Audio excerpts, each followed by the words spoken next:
Un saludo especial para todos. Mi nombre es Alba Potens y soy la compositora de la obra Treces Hommage to Bach para flauta bajo, en español Huellas Homenaje a Bach.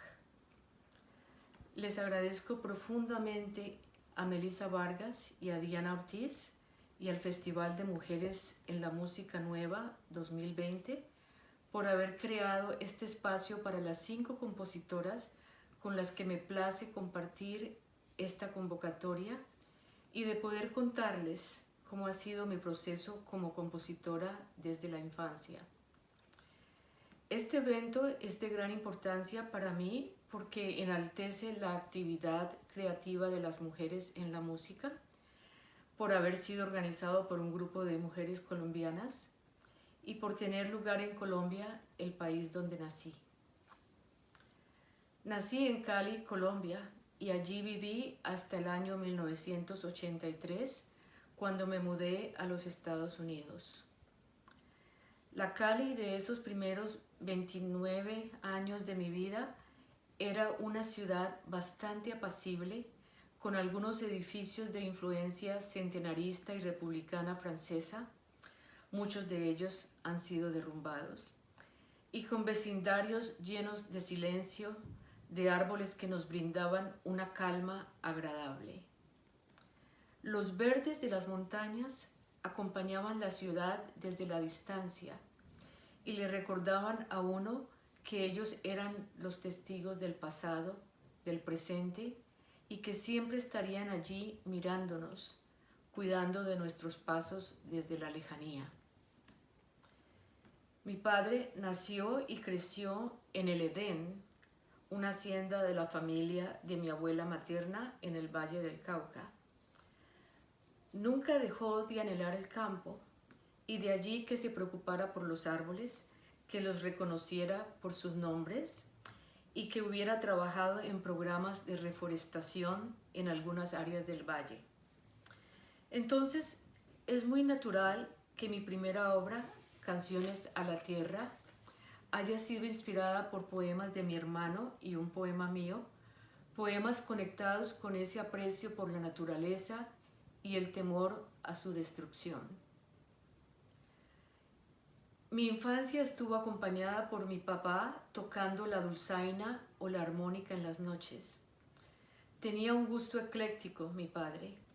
Tocaba música tradicional colombiana como bambucos, pasillos, canciones napolitanas, música norteamericana de comienzos del siglo pasado, al igual que algunos intérpretes latinoamericanos, de los cuales recuerdo especialmente a un cantante puertorriqueño, Pepito López, que grabó boleros y foxtrots en el año 1935, cuya grabación llegó a las manos de mi padre en los años 60, posiblemente, y quien terminó cautivándonos a todos. También se escuchaban a los grandes tenores mexicanos. Mis padres bailaban esos foxtrots en cuanta fiesta se presentaba la ocasión. Creo que eso me llevó a arraigar un sentimiento de universalidad que se manifestaría después en mi obra musical, un sentimiento de que podía escuchar todo tipo de música y apreciar su riqueza. Durante la adolescencia empecé a tocar la bandola como integrante de la estudiantina del colegio. Soy afortunada por haber tenido un profesor, Héctor García, excelente músico, quien nos infundió un amor entusiasta por la música y nos llevó a concursar en los festivales estudiantiles de arte, que fueron un centro de florecimiento de las artes entre la juventud caleña.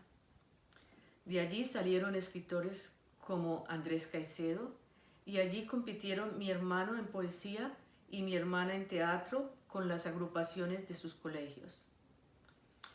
Entonces, de adolescente tocaba música tradicional de los Andes colombianos. Esa estudiantina fue el puente para que las integrantes ingresáramos becadas al Conservatorio Antonio María Valencia, lo que me condujo al mundo de la música clásica.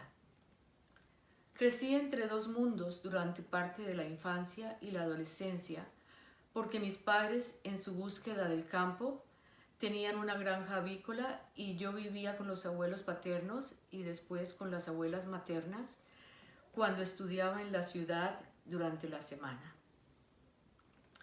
El no estar con ellos permanentemente creó un sentimiento de nostalgia que la música llenó y que hasta ahora sigue presente en mi obra. Hay dos eventos aislados relacionados con la música que pienso fueron muy importantes. En una de las clases de apreciación musical, cuando tenía posiblemente 13 años, una profesora nos hizo escuchar el primer movimiento de la Sexta Sinfonía de Beethoven, lo que produjo un estallido de emociones indescifrables. Y en ese momento yo sentí el deseo de poder crear algo tan hermoso como eso. Por esa profesora conocí a un gran músico que fue como un modelo a seguir, el maestro belga Leon J. Simard. Años más tarde, en un concierto dentro del Festival de Música Religiosa en Popayán, un grupo norteamericano interpretó la obra de George Crumb, Ancient Voices of Children, y allí sentí y entendí que eso era lo que querría hacer en algún momento. Ese sentimiento de liberación fue la convicción de que ese sería mi camino. A la par, había un sentimiento de extrañeza, porque no había figuras femeninas con las que me pudiera identificar o pudiera emular. Pero cada vez sentía que eso era lo que quería hacer. Después viajé a Estados Unidos con mi primer esposo y mi hijo e inicié mis estudios de teoría y un poco después de composición en Temple University, donde tuve excelentes maestros, un total apoyo y especialmente un profesor de composición, devoto mentor y amigo, Matthew Greenbaum.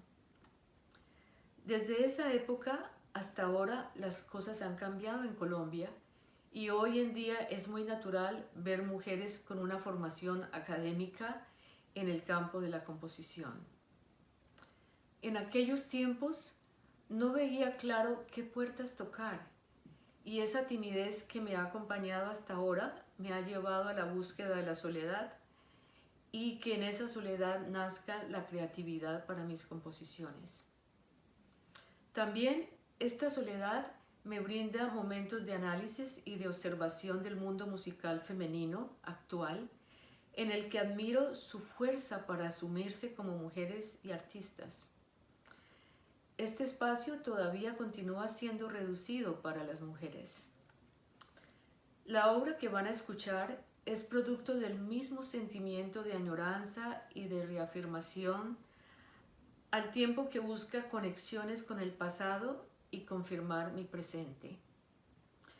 Es un sentimiento relacionado con la nostalgia, porque creo que en la música no pueden haber derrumbes absolutos, como ha pasado con la arquitectura de la ciudad de mi infancia, que ha sufrido zarpazos que arrasan la historia y la memoria visual. Treces o Mag to Bach representa el juego con las conexiones, la memoria, la nostalgia y el presente sonoro. Fue comisionada por la flautista Sue-Ann Kahn. Cada edificio debe tener un alma, decía su padre, el famoso arquitecto Louis Kahn. Siempre he sentido una atracción muy especial por la arquitectura y en mis tiempos libres dibujo líneas que parecen ser bocetos de estructuras lineales. Si no hubiera sido música, creo que hubiera sido arquitecta. En la obra, un poco más allá de la mitad, aparece una frase de la zarabanda de la suite inglesa 6 de Bach, y pienso que dicha frase debe ser el alma de Bach, que ha estado escondida en el resto de la obra y que allí está acompañada por la voz del intérprete que acentúa la dualidad de sus presencias en la obra. Fue escrita en el mes de febrero de 2010 para un concierto de Sue and Can en honor a Juan Sebastián Bach y fue estrenada en Mannes College of Music, donde enseño.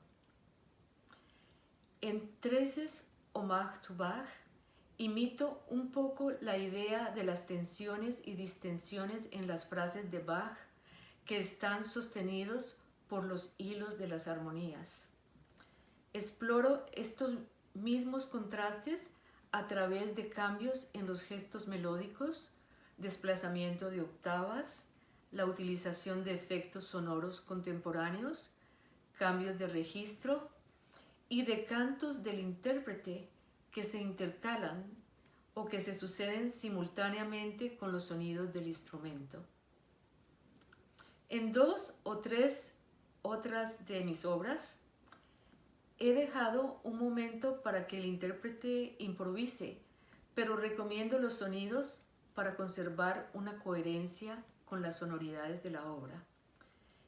En esta obra existe un aspecto aleatorio porque los sonidos de la voz cambiarán dependiendo del intérprete, de su registro vocal, de su timbre, de su afinación, de si es un bajo o una soprano, situaciones relativas que cambiarán inevitablemente las vibraciones de los sonidos de la flauta, dependiendo de la voz que le cante en ese mundo armónico que contrasta con el de Bach. Ahora los dejo en compañía de Huellas, homenaje a Bach.